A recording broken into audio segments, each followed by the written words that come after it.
ಶ್ರೀಗುರುಭ್ಯೋ ನಮಃ ಪರಮಗುರುಭ್ಯೋ ನಮಃ ಶ್ರೀಮದಾನಂದತೀರ್ಥಭಗವತ್ಪಾದಾಚಾರ್ಯಗುರುಭ್ಯೋ ನಮಃ ವ್ಯಾಸಾಯ ಭವನಾಶಾಯ ಶ್ರೀಶಾಯ ಗುಣರಾಶಯೇ ಹೃದ್ಯಾಯ ಶುದ್ಧವಿದ್ಯಾಯ ಮಧ್ವಾಯ ಚ ನಮೋ ನಮಃ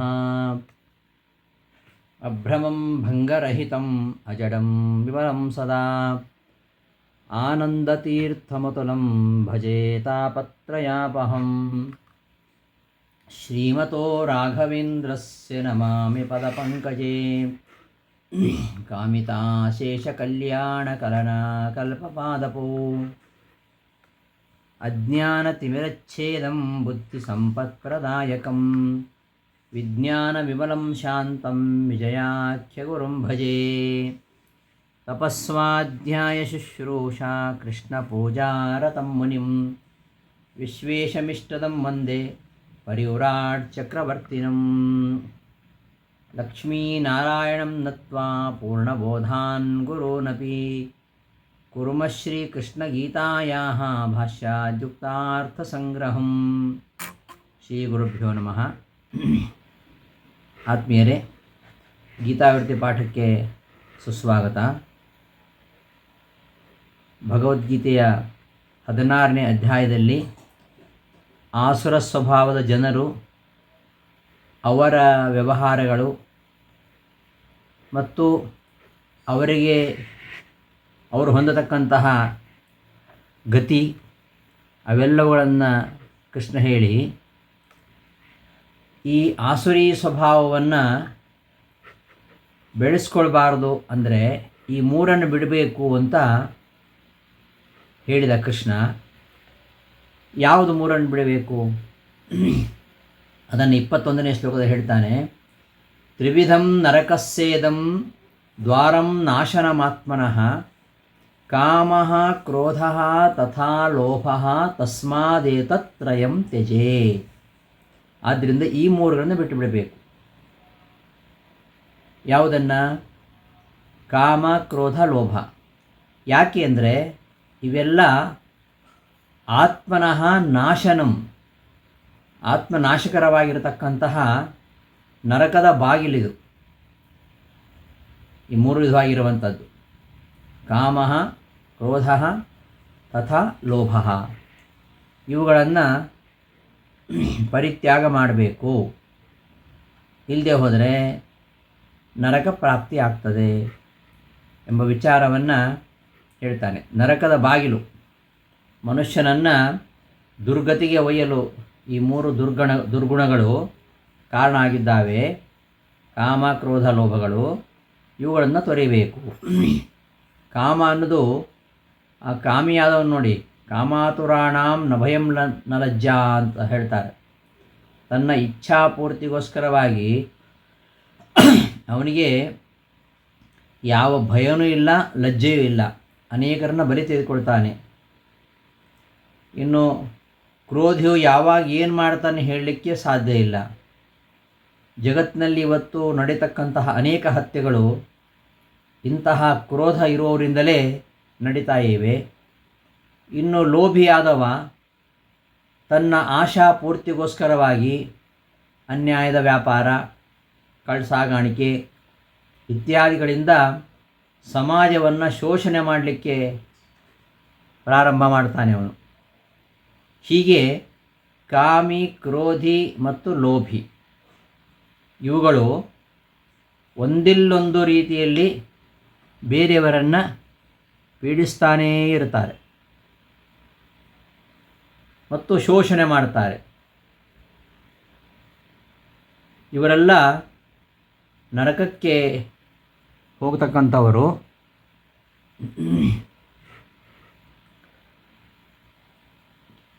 ಇವತ್ತಿನ ದಿನಗಳಲ್ಲಿ ಕೆಲವರು ಕೇಳ್ತಾರೆ, ಎಲ್ಲಿದೆ ನರಕ? ನರಕ ಎಲ್ಲಿದೆ? ಸ್ವರ್ಗ ಎಲ್ಲಿದೆ?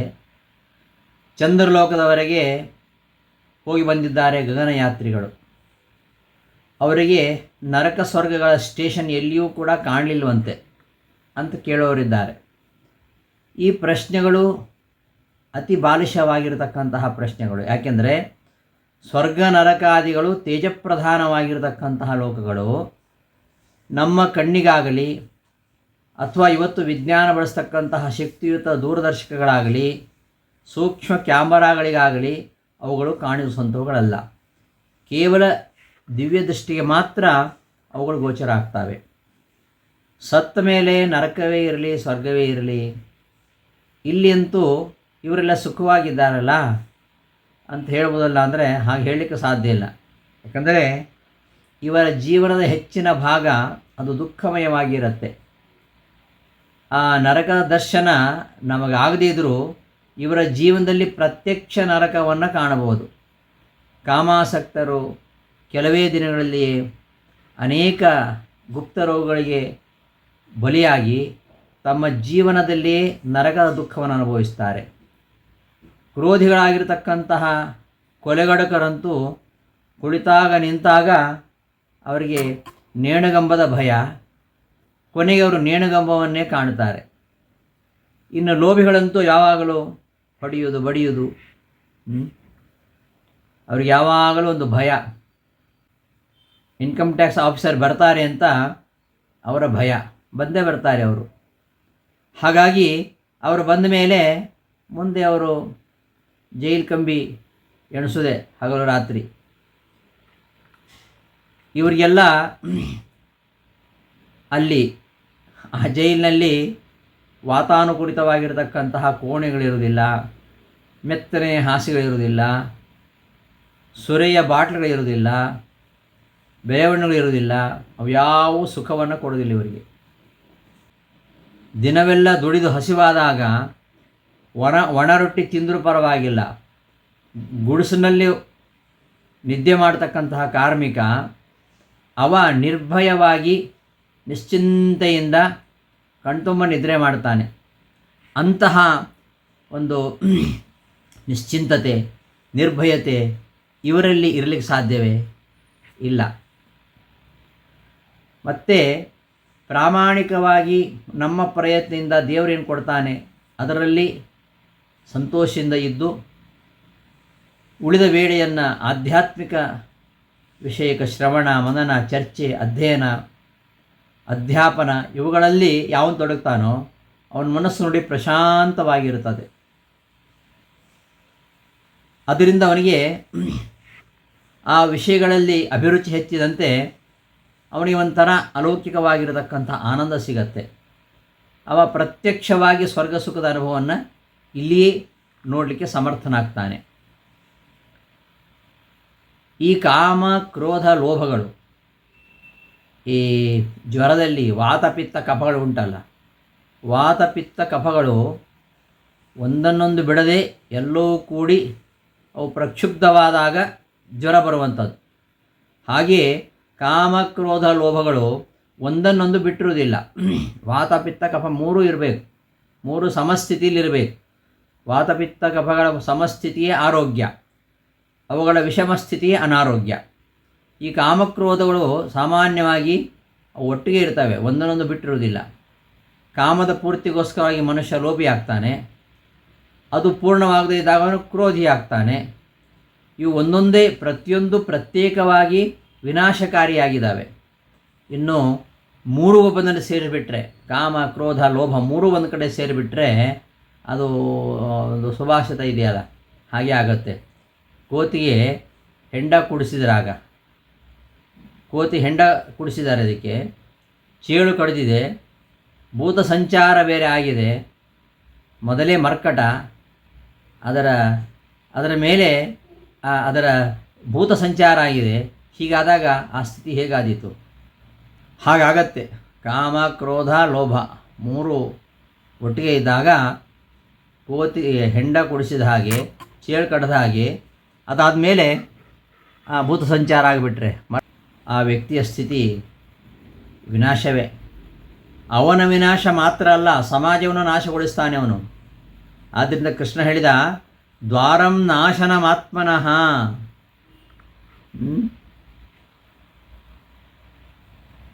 ಅಂತ ಹೇಳಿದ. ಈ ನಿಜವಾದ ಸುಖವನ್ನು ಯಾವನು ಬಯಸ್ತಾನೋ, ಯಾವನು ಆತ್ಮೋದ್ಧಾರವನ್ನು ಬಯಸ್ತಾನೋ ಅವ ಈ ಮೂರು ದೋಷಗಳ ಸಂಪರ್ಕದಿಂದ ದೂರ ಇರಬೇಕು ಅವನು. ತ್ರಿವಿಧಂ ನರಕಸ್ಯೇದಂ ದ್ವಾರಂ ನಾಶನಮಾತ್ಮನಃ ಕಾಮಃ ಕ್ರೋಧಃ ತಥಾ ಲೋಭಃ ತಸ್ಮಾದೇತತ್ರಯಂ ತ್ಯಜೇ. ಇವನ್ನು ಬಿಡಬೇಕು. ಯಾವುದೇ ಕಾರ್ಯವನ್ನು ಮಾಡುವಾಗ ಇದು ನಾನು ಮಾಡಬೇಕೋ ಬೇಡೋ, ಇದು ಕಾರ್ಯವೋ ಅಕಾರ್ಯವೋ, ಇವುಗಳನ್ನು ನಮಗೆ ಶಾಸ್ತ್ರ ತಿಳಿಸುತ್ತೆ. ಯಾವ ಕ್ರಿಯೆಗಳನ್ನು ಬಿಡಬೇಕು, ಯಾವುದು ಸರಿ, ಯಾವುದು ತಪ್ಪು, ಇದನ್ನು ನಾವು ತಿಳ್ಕೊಳ್ಳೋದು ಹೇಗೆ, ಇದಕ್ಕೋಸ್ಕರ ನಾವು ಯಾರನ್ನು ಅವಲಂಬಿಸಬೇಕು, ಯಾರ ಮಾತನ್ನು ನಂಬಬೇಕು, ಅವರು ಸರಿಯಾಗಿ ಹೇಳ್ತಾರೋ ಇಲ್ಲೋ, ಅದಕ್ಕೆ ಪ್ರಮಾಣ ಏನು, ಈ ಎಲ್ಲ ಪ್ರಶ್ನೆಗಳು ನಮ್ಮನ್ನು ಯಾವಾಗಲೂ ಕಾಡ್ತಾ ಇರ್ತವೆ. ಜಗತ್ತಿನಲ್ಲಿ ಎಲ್ಲ ಗ್ರಂಥಗಳು, ಸಾಹಿತ್ಯ, ವಿಜ್ಞಾನ, ರಾಜನೀತಿ, ವ್ಯವಹಾರ ನೀತಿ, ಸಮಾಜಶಾಸ್ತ್ರ ಮೊದಲಾದ ಎಲ್ಲ ವೈಚಾರಿಕ ಶಾಖೆಗಳು ಒಂದಿಲ್ಲೊಂದು ರೀತಿಯಿಂದ ಮಾನವನ ಸಮಸ್ಯೆಗಳನ್ನು ಬಿಡಿಸಲಿಕ್ಕೆ ಪ್ರಯತ್ನಿಸ್ತಾ ಇವೆ. ಈ ಪ್ರತ್ಯಕ್ಷವೇ ಪ್ರಮಾಣ ಅಂತ ಕೆಲವರು ಹೇಳೋರಿದ್ದಾರೆ. ಪ್ರತ್ಯಕ್ಷವೇ ಪ್ರಮಾಣ, ಪ್ರತ್ಯಕ್ಷವಷ್ಟೇ ಪ್ರಮಾಣ ಅಂತ ಹೇಳ್ತಕ್ಕಂಥವರು ನಿತ್ಯ ಜೀವನದಲ್ಲಿ ತನಗೆ ಯಾವುದು ಲಾಭದಾಯಕವೋ ಮತ್ತು ತನಗೆ ಯೋಗ್ಯ ಅಂತ ಅನಿಸ್ತದೋ ಅಂತಹ ಕಾರ್ಯಗಳು ಸರಿಯಾದವುಗಳು, ಅವುಗಳಿಂದ ಬೇರೆ ಕಾರ್ಯಗಳು ನಮಗೆ ಪ್ರಯೋಜನಕಾರಿ ಹೌದೋ ಅಲ್ಲೋ, ಪ್ರಯೋಜನಕಾರಿ ಅಂತಾದರೆ ಮಾಡೋದು, ಇಲ್ಲ ಅಂದರೆ ಅವುಗಳು ತ್ಯಾಜ್ಯ. ಹೀಗೆ ಯಾವುದು ನಮಗೆ ತ್ಯಾಜ್ಯವಾದದ್ದು, ಯಾವುದು ನಮಗೆ ವಿಧೇಯವಾಗಿರುವಂಥದ್ದು ಅದನ್ನು ನಿಶ್ಚಯಿಸಬೇಕು. ಕೆಲವರು ನಮ್ಮ ಮನಸ್ಸಿಗೆ ಯಾವುದು ಸರಿ ಅನ್ನಿಸ್ತದೋ ಅದೇ ಸರಿಯಾದ ದಾರಿ, ನಮ್ಮ ಮನಸ್ಸಿಗೆ ಒಪ್ಪದೇ ಇದ್ದದ್ದು ಅದು ತ್ಯಾಜ್ಯವಾದ ದಾರಿ. ಕೃಷ್ಣ ಹೇಳ್ತಾನೆ ಇದೇ ಸರಿಯಾದ ದಾರಿ, ಇವುಗಳನ್ನು ತ್ಯಾಗ ಮಾಡಬೇಕು ಅಂತ. ಕೆಲವರಿಗೆ ಹಾಗೆ ಅನಿಸೋದಿಲ್ಲ. ಈ ಇದು ನಮ್ಮ ಕರ್ತವ್ಯ, ಇದು ನನಗೆ ಪ್ರಯೋಜನ ಇದೆ ಅಂತ ಯಾವುದನ್ನು ನಾವು ತರ್ಕದಿಂದ ಸಾಧಿಸಲಿಕ್ಕೆ ಸಾಧ್ಯ ಇದೆಯೋ ಅಷ್ಟು ಮಾತ್ರ ಪ್ರಮಾಣ, ಉಳಿದೆಲ್ಲ ಅಪ್ರಮಾಣ ಅಂತ ಹೇಳ್ತಕ್ಕಂಥವರಿದ್ದಾರೆ.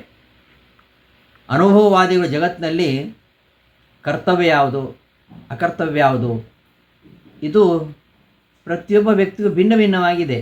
ನನಗೆ ಒಂದು ಕರ್ತವ್ಯ ಅಂತ ಕಂಡರೆ, ಒಂದು ಕಾರ್ಯ ನಾನು ಅದು ಕರ್ತವ್ಯ ಅಂತ ಭಾವಿಸಿದರೆ, ಇನ್ನೊಬ್ಬ ಅದು ಮಾಡಬಾರದ ಕಾರ್ಯ ಅಂತ ತಿಳ್ಕೊಳ್ತಾನೆ. ಹಾಗೆ ಪ್ರತಿ ವ್ಯಕ್ತಿ ಕರ್ತವ್ಯಗಳು ಭಿನ್ನವಾಗಿವೆ. ಆದ್ದರಿಂದ ಯಾರನ್ನು ಅವಲಂಬಿಸುವುದು ಬೇಡ. ಅವರವರ ಅನುಭವ, ನನಗೆ ಯಾವುದು ಪ್ರಮಾಣ ಅಂತ ಅನಿಸುತ್ತೆ ಅದರಿಂದ ನಮ್ಮ ಕಾರ್ಯವಿಧಾನವನ್ನು ನಾವೇ ನಿಶ್ಚಯಿಸಬೇಕು. ಈ ಕರ್ತವ್ಯ ಅಕರ್ತವ್ಯ ಇವುಗಳ ಒಂದು ಬಂಧನವೇ ತಪ್ಪು. ಮನುಷ್ಯನು ಯಾವ ಸಂದರ್ಭದಲ್ಲಿ ಏನು ಮಾಡ್ತಾನೋ ಅದೇ ಸರಿ, ಇದಕ್ಕೋಸ್ಕರ ತಲೆನ ಯಾಕೆ ಕೆಡಿಸ್ಕೊಳ್ಬೇಕು ಅಂತ ಹೇಳೋರಿದ್ದಾರೆ. ಹೀಗೆ ಈ ಅನೇಕ ರೀತಿಯ ಅಭಿಪ್ರಾಯಗಳಿವೆ. ಆದರೆ ಯಾವ ಅಭಿಪ್ರಾಯಗಳು ಕೂಡ ನಮಗೆ ಬಂದಂತಹ ಸಮಸ್ಯೆಗಳಿಗೆ ಸಮಾಧಾನವನ್ನು ನೀಡುವುದಿಲ್ಲ. ಕೇವಲ ಪ್ರತ್ಯಕ್ಷ ಅನುಮಾನ ಮತ್ತು ಅನುಭವಗಳಿಂದ ನಿಶ್ಚಯಿಸಿದ ಕರ್ತವ್ಯಗಳು ಅವುಗಳು ಅಪೂರ್ಣವಾಗಬಹುದು. ಯಾಕೆಂದರೆ ಪ್ರತ್ಯಕ್ಷಕ್ಕೆ ಒಂದು ಮಿತಿ ಇದೆ. ಅದು ತನ್ನ ದೃಷ್ಟಿಯ ಸೀಮೆಯನ್ನು ಮೀರಿರ್ತಕ್ಕಂತಹ ವಿಷಯಗಳ ಬಗ್ಗೆ ಅದು ಏನನ್ನು ಹೇಳುವುದಿಲ್ಲ. ಅನುಮಾನ ಅಥವಾ ತರ್ಕ ಅದು ಆಯಾ ವ್ಯಕ್ತಿಯ ತಾರ್ಕಿಕ ಬುದ್ಧಿಯನ್ನು ಅವಲಂಬಿಸಿಕೊಂಡಿರುತ್ತದೆ. ತರ್ಕದಲ್ಲಿ ಬಹಳ ತೀಕ್ಷ್ಣವಾಗಿರ್ತಕ್ಕಂಥವನು, ತೀಕ್ಷ್ಣ ಬುದ್ಧಿ ಉಳ್ಳಂತಹ ವಕೀಲ ಇದ್ದಾನೆ. ಅವ ಸತ್ಯವನ್ನು ಸುಳ್ಳನ್ನು ಸಾಧಿಸ್ತಾನೆ, ಸುಳ್ಳನ್ನು ಸತ್ಯವನ್ನು ಸಾಧಿಸ್ತಾನೆ. ಹಾಗಾಗಿ ತರ್ಕದಿಂದ ಏನನ್ನು ಸಾಧಿಸಲಿಕ್ಕೆ ಆಗೋದಿಲ್ಲ. ಅನುಮಾನ ಅದು ಮನುಷ್ಯನ ಪ್ರತ್ಯಕ್ಷ ಜ್ಞಾನವನ್ನು ಅವಲಂಬಿಸಿದ್ದರೆ ಸರಿ, ಆದರೆ ಅತೀಂದ್ರಿಯ ವಸ್ತುಗಳ ಬಗ್ಗೆ ಅದು ಏನನ್ನು ಹೇಳುವುದಿಲ್ಲ. ಇನ್ನು ಅನುಭವಗಳನ್ನು ಮಾತ್ರ ನಾವು ಅವಲಂಬಿಸಿಕೊಂಡಿದ್ದರೆ ಕೆಲವು ವ್ಯಕ್ತಿಗಳ ಅನುಭವ ಕೆಲವು ರೀತಿ ಇರ್ತದೆ. ಪ್ರಪಂಚದ ಎಲ್ಲ ವಿಷಯಗಳ ಬಗ್ಗೆ ಕೆಲವರ ಅನುಭವಗಳು ಅವುಗಳು ಪ್ರಮಾಣ ಆಗೋದಿಲ್ಲ. ಒಬ್ಬೊಬ್ಬನ ಅನುಭವ ಒಂದೊಂದು ರೀತಿ ಇರುತ್ತದೆ. ಆದ್ದರಿಂದ ಪ್ರತ್ಯಕ್ಷ ಮತ್ತು ಅನುಮಾನಗಳನ್ನು ಮೀರಿದಂತಹ ಈ ವಿಷಯಗಳನ್ನು ನಾವು ಆಗಮ ಪ್ರಮಾಣದಿಂದ ತಿಳ್ಕೊಳ್ಬೇಕು. ಧರ್ಮ, ಕರ್ತವ್ಯಗಳು ಇವುಗಳಿಂದ ಸಿಗತಕ್ಕಂಥ ಫಲ ಅವುಗಳು ನಮ್ಮ ಕಣ್ಣಿಗೆ ಕಾಣಿಸೋದಿಲ್ಲ, ಅತೀಂದ್ರಿಯ. ಆದ್ದರಿಂದ ಈ ವಿಷಯದಲ್ಲಿ ಆಗಮವೇ ಪ್ರಮಾಣವಾಗುತ್ತೆ. ಶಬ್ದ ಪ್ರಮಾಣ ಅಂತ ಹೇಳ್ತೇವೆ ನಾವು ಅದಕ್ಕೆ. ಹಾಗಾಗಿ ಈ ಶಬ್ದ ಪ್ರಮಾಣದ ನಾವು ಕೆಲವು ತಿಳ್ಕೊಳ್ಬೇಕಾಗತ್ತೆ. ಈಗ ಒಬ್ಬ ವ್ಯಕ್ತಿ ಯಾವುದೊಂದು ಊರನ್ನು ನೋಡಿಲ್ಲ, ಅವನು ಉದಾಹರಣೆ ದೆಹಲಿಯೆಲ್ಲ ನೋಡಿಲ್ಲ. ದೆಹಲಿಯನ್ನು ನೋಡಿದಂತಹ ವ್ಯಕ್ತಿಗೆ ಆ ಊರನ್ನು ನೋಡಿದಂಥ ಒಬ್ಬ ವ್ಯಕ್ತಿ ಅಲ್ಲಿ ಏನೇನಿದೆ, ಅಲ್ಲಿ ಬಸ್ಸುಗಳು ಯಾವಾಗ, ಟ್ರೈನ್ ಎಲ್ಲಿ ಸಿಗ್ತವೆ, ಅವೆಲ್ಲ ಅವ ಹೇಳಿದರೆ ಇವ ನಂಬ್ತಾನೆ. ಹೀಗೆ ನಮ್ಮ ದೃಷ್ಟಿಗೆ ಬೀಳದೇ ಇರತಕ್ಕಂತಹ ಅತೀಂದ್ರಿಯವಾಗಿರ್ತಕ್ಕಂತಹ ವಿಷಯಗಳನ್ನು ಅವನಿಂದ ಕೇಳಿ ನಾವು ತಿಳ್ಕೊಳ್ತೇವೆ. ಅವನ ಶಬ್ದ, ಅವನ ಮಾತು ನಮಗೆ ಪ್ರಮಾಣವಾಗುತ್ತೆ. ಹಾಗೆಯೇ ನಾವು ಕಾಣದ ಊರಿನ ಬಗ್ಗೆ ಕಂಡಂತಹ ವ್ಯಕ್ತಿ ಹೇಳಿದಾಗ ನಾವು ಅದನ್ನು ನಂಬ್ತೇವೆ. ಹಾಗಾಗಿ ಅವನ ಮಾತು ನಮಗೆ ಪ್ರಮಾಣ ಅಂತ ಅನಿಸುತ್ತೆ. ಅದನ್ನೇ ಶಬ್ದ ಪ್ರಮಾಣ ಅಂತ ಹೇಳುವಂಥದ್ದು. ಹೀಗೆ ನಮ್ಮ ಪೂರ್ವಜರು ತಮ್ಮ ಯೋಗ ಸಾಮರ್ಥ್ಯದಿಂದ ಅತೀಂದ್ರಿಯ ವಿಷಯಗಳನ್ನು ಕಂಡು ಗ್ರಂಥಗಳಲ್ಲಿ ಬರೆದಿಟ್ಟಿದ್ದಾರೆ. ಅಂತಹ ಯೋಗಿಗಳಿಗೆ ನಾವು ಋಷಿಗಳು ಅಂತ ಹೇಳ್ತೇವೆ, ಜ್ಞಾನಿಗಳು ಅಂತ ಹೇಳ್ತೇವೆ. ಈ ಅತೀಂದ್ರಿಯ ವಸ್ತು ಎಲ್ಲ ಆ ಯೋಗಿ ಪ್ರತ್ಯಕ್ಷದಿಂದ ನಮಗೆ ಗೊತ್ತಾಗುವಂಥದ್ದು. ಅದೆಲ್ಲ ಸುಳ್ಳು ಅಂತ ಹೇಳಲಿಕ್ಕೂ ಬರೋದಿಲ್ಲ. ವೇದವ್ಯಾಸ ದೇವರು ಸಂಜಯನಿಗೆ ಈ ದಿವ್ಯ ದೃಷ್ಟಿಯನ್ನು ಕೊಟ್ಟದ್ದನ್ನು ನಾವು ನೋಡ್ತೇವೆ ಗೀತೆಯಲ್ಲಿ ಅಲ್ವಾ. ಆದ್ದರಿಂದ ಇವುಗಳೆಲ್ಲ ವಿಶ್ವಾಸಾರ್ಹವಾಗಿರತಕ್ಕಂತಹ ವಿಷಯ. ಇಷ್ಟೆಲ್ಲ ಇದ್ದರೂ ಸಹ ಯಾರನ್ನು ನಾವು ಜ್ಞಾನಿಗಳನ್ನಬೇಕು? ಇದಕ್ಕೆ ಮಾನದಂಡ ಯಾವುದು? ಜ್ಞಾನಿಗಳು ಯಾರು ಅಂತ ಅನಿಸ್ಕೊಂಡಿದ್ದಾರೋ ಅವರಲ್ಲಿ ವಿಚಾರ ವಿಭಿನ್ನತೆ ಇರಬೇಕಾದರೆ ಅವರು ಜ್ಞಾನಿಗಳಂತ ಹೇಗೆ ಹೇಳೋದು? ನಾವು ಆಚರಿಸುವ ಆಚರಣೆಗಳಲ್ಲಿ ಭಿನ್ನಾಭಿಪ್ರಾಯ ಇವೆ. ಇದನ್ನು ನಾವು ನಮ್ಮ ಪೂರ್ವಜರು ಏನು ಗ್ರಂಥದಲ್ಲಿ ಬರೆದಿಟ್ಟಿದ್ದಾರೆ ಅದರ ಪ್ರಮಾಣಾನುಸಾರವಾಗಿ ನಾವು ಇವುಗಳನ್ನು ಮಾಡ್ತಾ ಇದ್ದೇವೆ. ಆದರೆ ಈ ವಿಚಾರಗಳಲ್ಲಿ ಈ ವಿಭಿನ್ನತೆ ಇದೆಯಲ್ಲ, ಹಾಗಾದರೆ ಇದನ್ನು ರಚನೆ ಮಾಡಿದಂಥವ್ರು ಯಾರಿದ್ದಾರೆ? ಅವರನ್ನು ಜ್ಞಾನಿಗಳಂತ ಹೇಳಬೇಕಾ? ಹಾಗಾದರೆ ಜ್ಞಾನಿಗಳಂತ ಹೇಳಲಿಕ್ಕೆ ಮಾನದಂಡ ಯಾವುದು? ಎಲ್ಲ ಧರ್ಮದವರಿಗೆ ಅವರವರ ಮತಾಚಾರ್ಯರು ಮಾನ್ಯರಿದ್ದಾಗ ಅವರಿಗೆ ಅವರ ಮಾತೇ ಮಾನ್ಯ ಅಂತ ಅನಿಸ್ಕೊಳ್ಳುತ್ತೆ.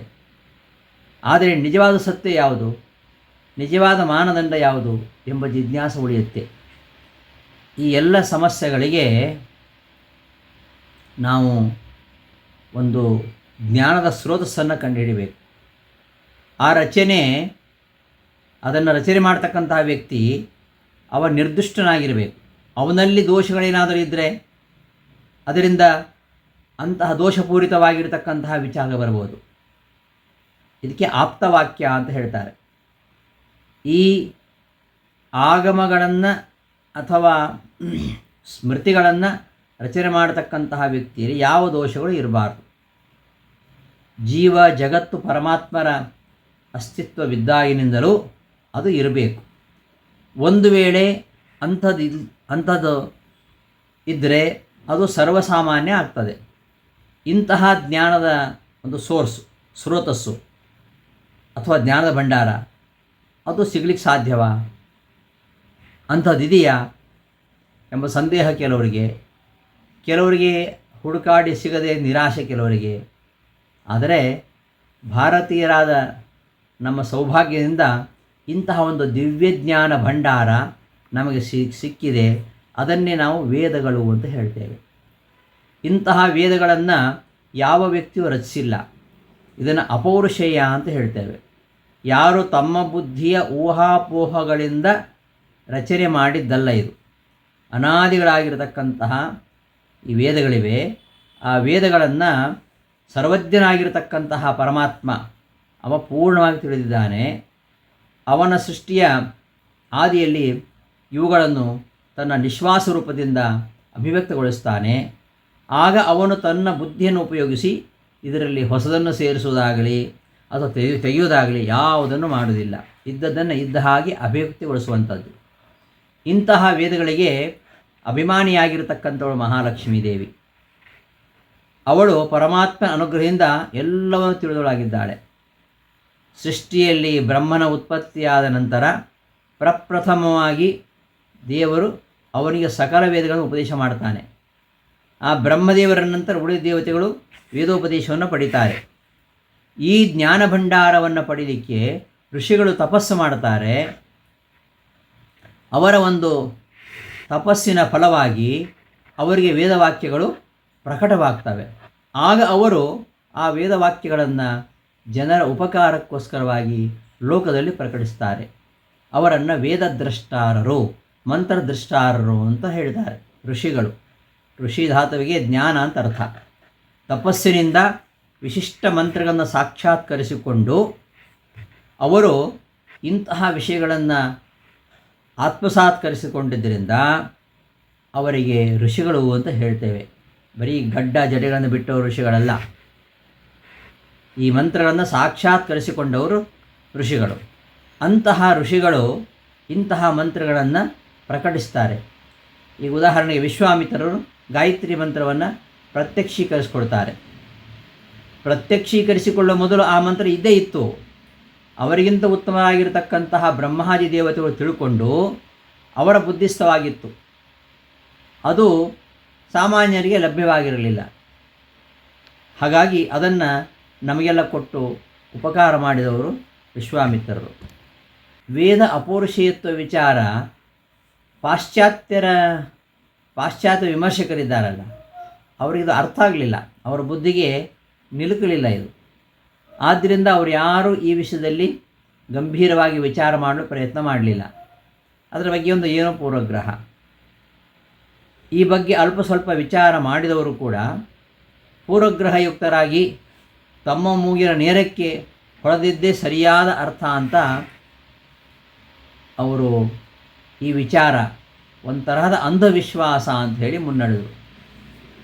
ಮ್ಯಾಕ್ಸ್ ಮುಲ್ಲರು ಕೂಡ ಈ ವೇದವನ್ನು ಮೊದಲು ನಂಬ್ತಿರಲಿಲ್ಲ. ವೇದದಲ್ಲಿರುವಂಥದ್ದು ಈ ಜ್ಞಾನ ಅಲ್ಲ, ಅದು ಅಂಧವಿಶ್ವಾಸ ಅಂತ ಹೇಳ್ತಾ ಇದ್ದ. ಕೊನೆಗೆ ಭಾರತೀಯರು ಭಾರಿ ಭಾಷಣ ಬೀತಾರಲ್ಲ ವೇದದ ಬಗ್ಗೆ, ಏನಿದೆ ನೋಡೇ ಬಿಡೋಣ ಅಂತ ಅಧ್ಯಯನ ಮಾಡಲಿಕ್ಕೆ ಹೊರಟ. ಅವನಿಗೆ ಅರಿಯದಂತೆ ಅವನು ವೇದದಿಂದ ಆಕರ್ಷಣ ಆಗಿಬಿಟ್ಟ. ಅಲ್ಲಿರ್ತಕ್ಕಂಥ ಅಪಾರ ಜ್ಞಾನ ಭಂಡಾರವನ್ನು ನೋಡಿ ಅವನು ಆಶ್ಚರ್ಯಚಕಿತನಾಗ್ತಾನೆ. ಕೊನೆಗೆ ಅವನು ಸಾಯಣ ಭಾಷ್ಯದ ಮೂಲಕವಾಗಿ ಸಮಗ್ರ ವೇದವನ್ನು ಅಧ್ಯಯನ ಮಾಡಿ ಕೊನೆಗೆ ಅವನೇ ಒಂದು ಭಾಷ್ಯ ಬರೀತಾನೆ. ನಾಸ್ತಿಕನಾಗಿರತಕ್ಕಂತಹ ಮ್ಯಾಕ್ಸ್ ಮುಲ್ಲರ್ ಅವನ ಮ್ಯಾಕ್ಸ್ ಮೋಕ್ಷ ಮುಲ್ಲರ ಭಟ್ಟ ಅಂತ ತನ್ನ ಹೆಸರನ್ನು ಬದಲಾಯಿಸ್ಕೊಳ್ತಾನೆ. ಮೋಕ್ಷ ಮುಲ್ಲರ ಭಟ್ಟೇನ ಭಾಷ್ಯಮೇತನ ವಿಶೋಜಿತಂ ಅಂತ ಹೇಳ್ತಾನೆ. ಆ ಭಾಷ್ಯ ರಚನೆ ಮಾಡ್ತಾನೆ ಅವನು.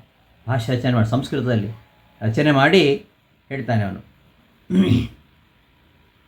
ಮೋಕ್ಷ ಮುಲ್ಲರ ಭಟ್ಟೇನ ಭಾಷ್ಯಮೇತನ್ ವಿಶೋಧಿತಂ ಅಂತ ಅಷ್ಟು ವೇದವನ್ನು ಆಕರ್ಷಿತನಾಗಿ ವೇದಕ್ಕೆ ಭಾಷ್ಯವನ್ನು ಬರೀತಾನೆ. ಹಾಗಾಗಿ ಕೆಲವರು ಅದನ್ನು ಅರ್ಥ ಮಾಡಿಕೊಂಡ್ರು, ಕೆಲವರು ಇದು ಬರೀ ಅಂಧವಿಶ್ವಾಸ, ಸಾವಿರಾರು ವರ್ಷಗಳಿಂದ ವೇದಗಳು ಅಪೌರುಷೇಯ ಅಂತ ಹೇಳ್ತಾ ಬಂದಿದ್ದಾರೆ. ಯಾಕೆಂದರೆ ಎಷ್ಟು ವರ್ಷಗಳ ಹಿಂದೆ ಹೋದರೂ ಕೂಡ ವೇದವನ್ನು ರಚನೆ ಮಾಡಿದವರು ಯಾರೂ ಇಲ್ಲ. ಆದ್ದರಿಂದ ವೇದಗಳ ಬಗ್ಗೆ ಅಲ್ಪ ಸ್ವಲ್ಪ ತಿಳಿದು ಅವ್ರ ಬಗ್ಗೆ ಪಾಶ್ಚಾತ್ಯ ವಿಮರ್ಶಕರು ಏನೇನೋ ಹೇಳ್ತಾರೆ. ಇಂತಹ ಶಾಸ್ತ್ರಾನುಸಾರವಾಗಿ ನಾವು ಇದನ್ನೆಲ್ಲ ನಂಬಬೇಕು. ಅದಕ್ಕೋಸ್ಕರ ಕೃಷ್ಣ ಹೇಳಿದ ವೇದಗಳು ಅಪೌರುಷೇಯವಾಗಿದ್ದಾವೆ, ಅಂತಹ ವೇದಗಳು ನನ್ನನ್ನು ಕುರಿತು ಹೇಳ್ತಾ ಇದೆ. ವೇದೈಶ್ಚ ಸರ್ವೈ ಅಹಮೇವ ವೇದ್ಯ ವೇದಾಂತ ಕೃದ್ವೇದ ವಿದೇವ ಚಾಹಂ. ವೇದಾಂತದ ತಾನೇ ಬ್ರಹ್ಮಸೂತ್ರಗಳ ರಚನೆ ಮಾಡಿದವನು ತಾನೇ ವೇದ ಪ್ರತಿಪಾದ್ಯನಾಗಿದ್ದಾನೆ ಎಂಬುದಾಗಿ ಹೇಳ್ತಾನೆ. ಒಂದು ವೇಳೆ ತಾನೇ ವೇದಕರ್ತರಾಗಿದ್ದರೆ ಇಲ್ಲಿ ಆ ವಿಷಯವನ್ನು ಅವ ಹೇಳ್ತಿದ್ದ. ಹಾಗೆ ಹೇಳದೆ ತನ್ನ ಆ ವೇದ ಪ್ರತಿಪಾದ್ಯತ್ವವನ್ನು ಮಾತ್ರ ಹೇಳಿದ್ದಾನೆ. ಆದ್ದರಿಂದ ಅವನು ವೇದಕರ್ತ ಅಲ್ಲ ಅಂತ ನಮಗೆ ಸಿದ್ಧವಾಗತ್ತೆ. ಈ ಜಗತ್ತಿನ ಆದಿಕರ್ತರಾಗಿರತಕ್ಕಂತಹ ಪರಮಾತ್ಮನ ರಚನೆ ಮಾಡಿಲ್ಲ. ವೇದಗಳಂತೂ ಸೃಷ್ಟಿಯ ಆದಿಯಿಂದಲೂ ಕೂಡ ಇವೆ. ಪರಮಾತ್ಮ ಬಿಟ್ಟು ಬೇರೆ ಯಾರೂ ರಚಿಸಿದವರು ಈ ತನಕ ಪ್ರಸಿದ್ಧರಾಗಿಲ್ಲ. ಅಂದಮೇಲೆ ಪರಿಶೇಷ ನ್ಯಾಯೇನ ವೇದಗಳು ಅಪೌರುಷೇಯ ಅಂತ ಸಿದ್ಧವಾಗತ್ತೆ. ಆದ್ದರಿಂದ ಈ ವೇದಗಳೇ ಅತೀಂದ್ರಿಯ ವಿಷಯಕ ವಿಚಾರಗಳಿಗೆ, ವಿಧಿ ನಿಷೇಧಾತ್ಮಕವಾಗಿರತಕ್ಕಂತಹ ಧರ್ಮ ನಿರ್ಣಯಾದಿಗಳಿಗೆ ಇವುಗಳೇ ಪ್ರಥಮ ಪ್ರಮಾಣ. ಆದ್ದರಿಂದ ಇವುಗಳಿರ್ತಕ್ಕಂತಹ ಜ್ಞಾನ ಅದು ಪರಮ ರಹಸ್ಯವಾಗಿರತಕ್ಕಂತಹ ಜ್ಞಾನ. ಸಾಮಾನ್ಯ ಅಧಿಕಾರಿಗಳಿಗೆ ಅದನ್ನು ತಿಳಿಸ್ಕೊಡ್ಲಿಕ್ಕೆ ಪರಮಾತ್ಮ ವೇದವ್ಯಾಸರಾಗಿ ಅವತಾರ ಮಾಡಿ ವೇದಾರ್ಥವನ್ನು ತಿಳಿಸ್ತಕ್ಕಂತಹ ಬ್ರಹ್ಮಸೂತ್ರ, ಮಹಾಭಾರತ, ಮೂಲರಾಮಾಯಣ, ಪಂಚರಾತ್ರ, ಭಾಗವತಾದಿ ಪುರಾಣಗಳು ಇವನ್ನೆಲ್ಲ ರಚಿಸ್ತಾರೆ. ಈ ಗ್ರಂಥಗಳಿಗೆ ಮತ್ತು ಅಪೌರುಷೇಯವಾಗಿರತಕ್ಕಂತಹ ವೇದಗಳಿಗೆ ಜ್ಞಾನಿಗಳು ಶಾಸ್ತ್ರ ಅಂತ ಹೇಳ್ತಾರೆ. ಆದ್ದರಿಂದ ಇವುಗಳಿಗೆ ವಿರುದ್ಧವಾಗಿರತಕ್ಕಂತಹ ವಿಚಾರ ಇರತಕ್ಕಂತಹ ಗ್ರಂಥಗಳು ಎಷ್ಟೇ ದೊಡ್ಡ ವ್ಯಕ್ತಿ ಬರೆದಿರ್ಬೋದು, ಅವುಗಳು ಶಾಸ್ತ್ರ ಅಲ್ಲ. ಅವೆಲ್ಲ ನಮ್ಮನ್ನು ದುಷ್ಟದಾರಿಗೆ ಕರೆದುಕೊಂಡು ಹೋಗ್ತಕ್ಕಂತಹ ಮಾರ್ಗಗಳು. ಋಗ್ಯಜು ಸಾಮತರ್ವಾಶ್ಚ ಭಾರತಂ ಪಂಚರಾತ್ರಕಂ ಮೂಲ ರಾಮಾಯಣಂ ಚೈವ ಶಾಸ್ತ್ರವಿತ್ಯ ವಿಧೀಯತೆ ಯಚ್ಚಾನುಕೂಲಮೇತಸ್ಯ ತಚ್ಚ ಶಾಸ್ತ್ರಂ ಪ್ರಕೀರ್ತಿತಂ ಅತೋನ್ಯಗ್ರಂಥ ವಿಸ್ತಾರೋ ನೈವ ಶಾಸ್ತ್ರಂ ಕುವರ್ತ್ಮತತ್ ಎಂಬುದಾಗಿ ಸ್ಕಾಂದ ಪುರಾಣದಲ್ಲಿ ಬಂದಿರತಕ್ಕಂತಹ ಮಾತನ್ನು ಬ್ರಹ್ಮಸೂತ್ರ ಭಾಷ್ಯದಲ್ಲಿ ಆಚಾರ್ಯರು ನಿರೂಪಿಸ್ತಾರೆ.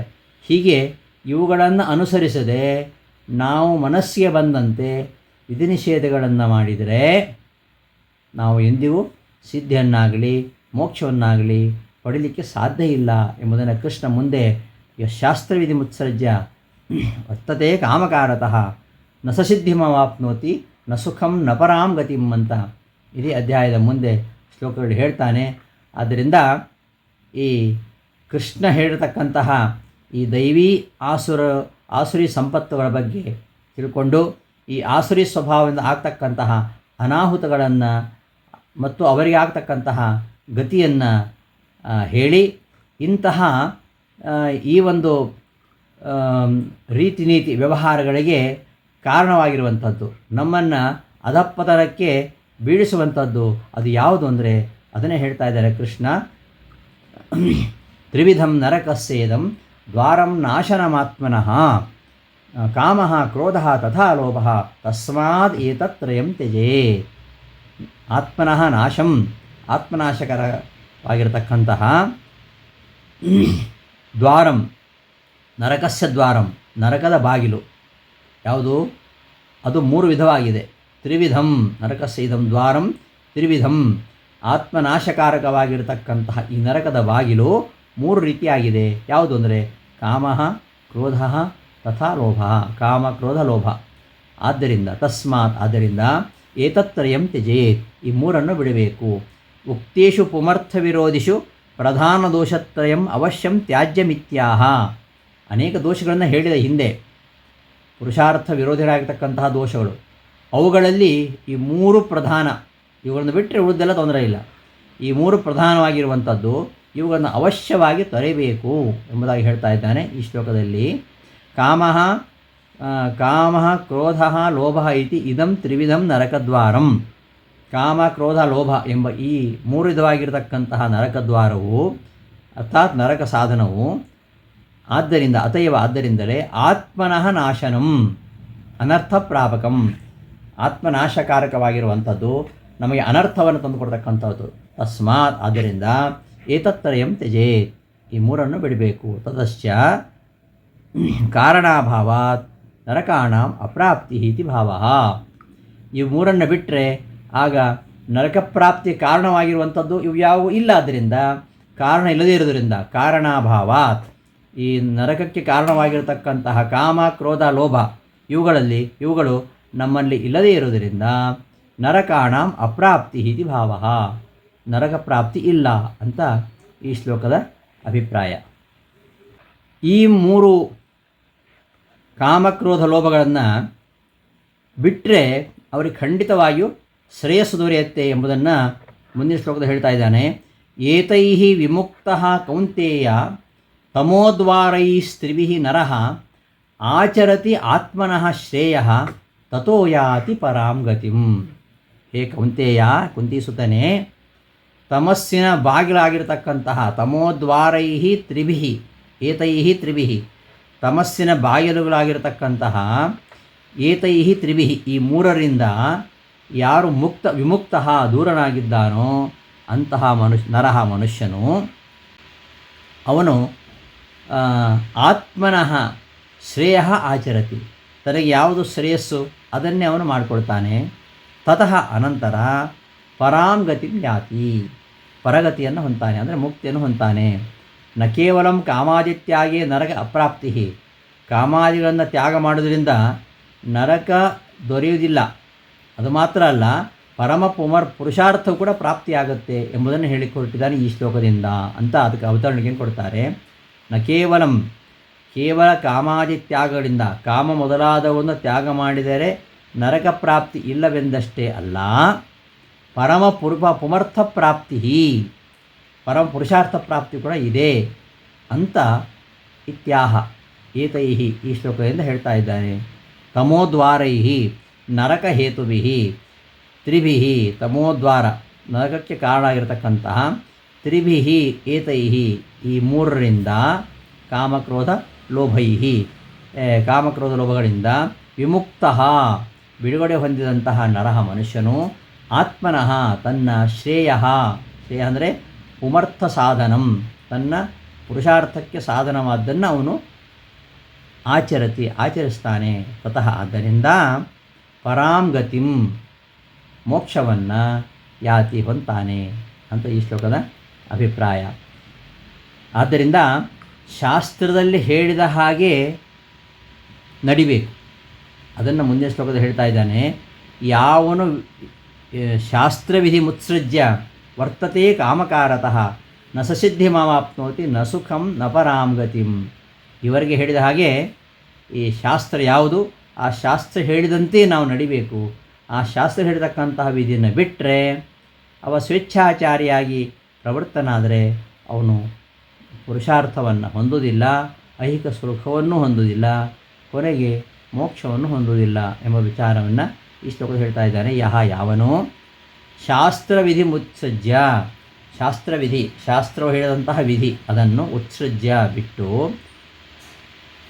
ಕಾಮಕಾರತಃ ಸ್ವೇಚ್ಛೆಯಿಂದ ವರ್ತತೆ ಅನುಷ್ಠಾನದಲ್ಲಿ ಪ್ರವೃತ್ತಿ ಮಾಡ್ತಾನೋ ಸಹ ಅವನು ಸಿದ್ಧಿಂನ ಅವಾಪ್ನೋತಿ, ಅವನು ಸಿದ್ಧಿಯನ್ನು ಹೊಂದುವುದಿಲ್ಲ, ಪರಮಪುರುಷಾರ್ಥ ಸಾಧನವನ್ನು ಹೊಂದುವುದಿಲ್ಲ.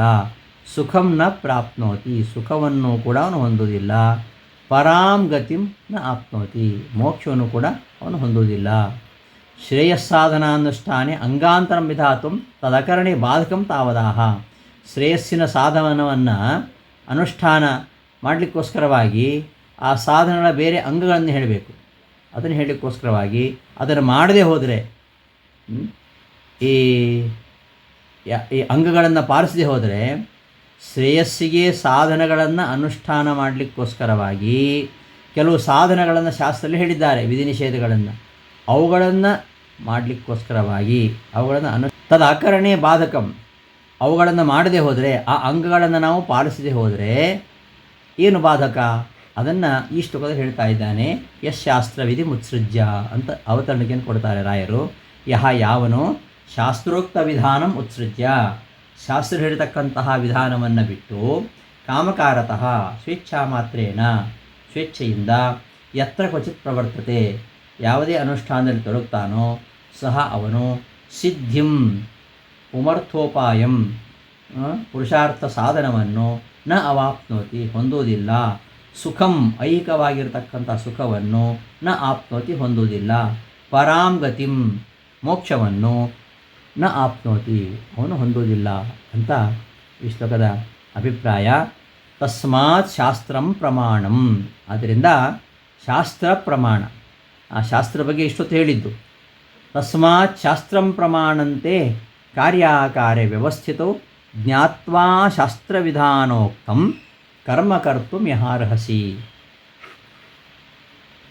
ಯಾವುದು ಕಾರ್ಯ ಯಾವುದು ಅಕಾರ್ಯ, ಈ ವ್ಯವಸ್ಥೆಯನ್ನು ತಿಳಿಸುವಂಥದ್ದು. ಆ ವಿಷಯದಲ್ಲಿ ಶಾಸ್ತ್ರವೇ ಪ್ರಮಾಣ. ವೇದಾನುಸಾರಿಯಾಗಿರತಕ್ಕಂತಹ ಉಳಿದ ಸ್ಮೃತಿಗಳು ಅವೆಲ್ಲ ಹಿಂದೆ ಹೇಳಿದ ಹಾಗೆ 4 ವೇದಗಳು, ಮೂಲ ರಾಮಾಯಣ, ಭಾರತ, ಪಂಚರಾತ್ರ, ಇವುಗಳ ಅನುಸಾರಿಯಾಗಿರತಕ್ಕಂತಹ ಯಾವುದೇ ಸ್ಮೃತಿ ಗ್ರಂಥಗಳಿದ್ರು ಅವೆಲ್ಲವೂ ಕೂಡ ಶಾಸ್ತ್ರ ಅಂತ ಈಗಾಗಲೇ ನಾವು ನೋಡಿದ್ದೇವೆ. ಅಂತಹ ಶಾಸ್ತ್ರವೇ ಇದಕ್ಕೆ ಪ್ರಮಾಣ. ಯಾವುದು ಕಾರ್ಯ, ಯಾವುದು ಅಕಾರ್ಯ, ನಾವು ಯಾವುದನ್ನು ಮಾಡಬೇಕು, ಯಾವುದನ್ನು ಮಾಡಬಾರ್ದು, ಈ ವ್ಯವಸ್ಥೆಯನ್ನು ತಿಳಿಲಿಕ್ಕೆ ನಮಗೆ ಪ್ರಮಾಣ ಯಾವುದು ಅಂದರೆ ತಸ್ಮಾತ್ ಶಾಸ್ತ್ರಂ ಪ್ರಮಾಣಂತೆ ಕಾರ್ಯಕಾರ್ಯ ವ್ಯವಸ್ಥಿತವು. ಇದು ಯಾವುದು ನಾವು ಮಾಡಬೇಕಾದ ಕಾರ್ಯ, ಯಾವುದು ನಾವು ಮಾಡಬೇಕಾದ ಕಾರ್ಯ ಅಲ್ಲ, ಈ ವ್ಯವಸ್ಥೆಯನ್ನು ತಿಳಿಸುವುದರಲ್ಲಿ ಶಾಸ್ತ್ರಂ ಪ್ರಮಾಣಂ, ಶಾಸ್ತ್ರವು ತೇ ಪ್ರಮಾಣ, ನಿನಗೆ ಪ್ರಮಾಣ. ಹಾಗಾಗಿ ಯಾರ್ಯಾರ್ದು ಅನುಭವ, ಯಾರ್ಯಾರ್ದು ಪ್ರತ್ಯಕ್ಷ, ಯಾರ್ಯಾರು ತರ್ಕಗಳು ಇವು ಯಾವ ಪ್ರಯೋಜನಕ್ಕೆ ಬರಲ್ಲ, ಶಾಸ್ತ್ರವೇ ಪ್ರಮಾಣ. ಆದ್ದರಿಂದ ಶಾಸ್ತ್ರವಿಧಿಯಲ್ಲಿ ಏನು ಹೇಳಿದ್ದಾರೆ, ಶಾಸ್ತ್ರ ವಿಧಾನೋಕ್ತಂ ಜ್ಞಾತ್ವ, ಶಾಸ್ತ್ರ ವಿಧಿಯಲ್ಲಿ ಏನು ಹೇಳಿದ್ದಾರೆ ಅದನ್ನು ಜ್ಞಾತ್ವ ತಿಳಿದುಕೊಂಡು ಕರ್ಮಕರ್ತುಂ ಇಹಾರ್ಹಸಿ, ಇಲ್ಲಿ ಇನ್ನು ಕರ್ಮಗಳನ್ನು ಮಾಡಲಿಕ್ಕೆ ಅರ್ಹನಾಗಿದೆಯಾ, ಕರ್ಮಗಳನ್ನು ಮಾಡಬೇಕು ಅಂತ ಈ ಶ್ಲೋಕದ ಅರ್ಥ. ಕುತಃ ಶಾಸ್ತ್ರವಿಧಿ ಅತಿಕ್ರಮೇ, ಹಿಂದೆ ಬಂತಲ್ಲ, ಯಾರು ಈ ಶಾಸ್ತ್ರವಿಧಿಯನ್ನು ಬಿಟ್ಟು ಸ್ವೇಚ್ಛೆಯಿಂದ ವರ್ತಿಸ್ತಾರೋ ಅವರು ಸಿದ್ಧಿಯನ್ನು ಹೊಂದುವುದಿಲ್ಲ ಅಂತ ಹಿಂದಿನ ಶ್ಲೋಕದಲ್ಲಿ ಬಂತಲ್ಲ. ಅದರ ಮೇಲೆ ಕುತಃ ಶಾಸ್ತ್ರವಿಧಿ ಅತಿಕ್ರಮೆ, ಶಾಸ್ತ್ರವಿಧಿಯನ್ನು ಮೀರಿದರೆ ಯಾಕೆ ಸಂಸಿದ್ಧಿ ಸುಖಾದ್ಯಭಾವ, ಸಂಸಿದ್ಧಿಯಾಗಲಿ ಸುಖಾದಿಗಳಾಗಲಿ ಯಾಕೆ ದೊರೆಯುವುದಿಲ್ಲ ಇತಿ ಶಂಕಾಂ, ಈ ಶಂಕೆಯನ್ನು ನಿರಸನ ಮಾಡ್ತಾ ಅಂಗಾಂತರಂ ವಿಧತ್ತೆ, ಇನ್ನೊಂದು ಅಂಗವನ್ನು ವಿಧಿಸ್ತಾ ಇದ್ದಾರೆ. ತಸ್ಮಾತ್ ಶಾಸ್ತ್ರಂ ಪ್ರಮಾಣಂತೆ ಎಂಬ ಈ ಶ್ಲೋಕದಲ್ಲಿ ಯಸ್ಮಾತ್ ಯಾವ ಕಾರ್ಯದಿಂದ, ಇದು ಕಾರಣದಿಂದಾಗಿ ಇದಂ ಕಾರ್ಯಂ ಇದಂ ಅಕಾರ್ಯಂ, ಇದು ಕಾರ್ಯ ಇದು ಅಕಾರ್ಯ, ಈ ವ್ಯವಸ್ಥಾಯಾಂ ತೇ ತವ ವಿವೇಕಿನಃ ಶಾಸ್ತ್ರಂ ಪ್ರಮಾಣಂ, ನಿನಗೆ ವಿವೇಕಿಯಾಗಿರ್ತಕ್ಕಂತಹ ನಿನಗೆ ಶಾಸ್ತ್ರವು ಪ್ರಮಾಣ. ಅದನ್ನು ತದತಿಕ್ರಮೇ, ಅದನ್ನು ಉಲ್ಲಂಘಿಸಿದರೆ ದೋಷ ಬರುತ್ತೆ. ತಸ್ಮಾತ್ ಯಾವ ಕಾರಣದಿಂದ, ಯಸ್ಮಾತ್ ಯಾವ ಕಾರಣದಿಂದ ಇದು ಕಾರ್ಯ ಇದು ಅಕಾರ್ಯ ಎಂಬ ವ್ಯವಸ್ಥೆಯಲ್ಲಿ ವಿವೇಕಿಯಾಗಿರತಕ್ಕಂಥನಿಗೆ ಶಾಸ್ತ್ರವೇ ಪ್ರಮಾಣವಾಗಿದೆಯೋ ಅಂತಹ ಶಾಸ್ತ್ರ ಪ್ರಮಾಣವನ್ನು ನೀನು ಅನುಸರಿಸದೆ ಅದನ್ನು ಅತಿಕ್ರಮಿಸಿದರೆ ದೋಷ ಆಗತ್ತೆ. ತಸ್ಮಾತ್ ಆದ್ದರಿಂದ ಇಹಲೋಕೆ ಶಾಸ್ತ್ರವಿಧಾನಾಕ್ತಂ, ಈ ಪ್ರಪಂಚದಲ್ಲಿ ನೀನು ಶಾಸ್ತ್ರದಲ್ಲಿ ಹೇಳಿದ ಹಾಗೆ ಕರ್ಮ ಕರ್ತುಂ ಅರ್ಹಸಿ, ಕರ್ಮವನ್ನು ಮಾಡಲಿಕ್ಕೆ ಅರ್ಹನಾಗಿದ್ದೀಯಾ ಅಂತ ಈ ಶ್ಲೋಕದ ಅಭಿಪ್ರಾಯ.